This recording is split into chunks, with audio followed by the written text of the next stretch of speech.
1000 രൂപയ്ക്ക് താഴെ budget friendly ആയിട്ട് മിനിമം ഡിസൈൻസിൽ ഒരു കേരള സാരി തിരഞ്ഞെടുക്കുന്ന ആളാണോ നിങ്ങൾ? എങ്കിൽ ഈ വീഡിയോ നിങ്ങൾക്കുള്ളതാണ്.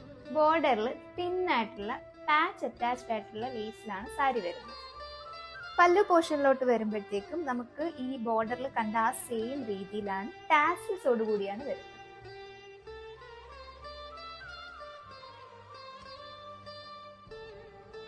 ബ്ലൗസ് പീസ് വരുമ്പോഴത്തേക്കും ഈ കണ്ടതാണ് വരുന്നത്. നമ്മുടെ ആ ബോഡിയിൽ കണ്ട ആ ലേസിൽ ആ സെയിം പോലാണ് ബ്ലൗസ് പീസ് വരുന്നത്. 1 മീറ്റർ ആണ് ബ്ലൗസ് പീസ് വരുന്നത്. ഇങ്ങനെ വരും. ഇതാണ് ബ്ലൗസ് പീസ്. അപ്പൊ ഈ സാരി പർച്ചേസ് ചെയ്യാൻ താല്പര്യമുള്ളവർ ഇതിന്റെ പ്രൈസും കൂടുതൽ ഡീറ്റെയിൽസ് അറിയാൻ വേണ്ടി DM ചെയ്യുക, അല്ലെങ്കിൽ നമ്മുടെ ബയോയിൽ കാണുന്ന വാട്സപ്പിൽ മെസ്സേജ് ചെയ്ത് ഇൻസ്റ്റാ ത്രൂ കോൺടാക്ട് ചെയ്താൽ മതി. Thank you.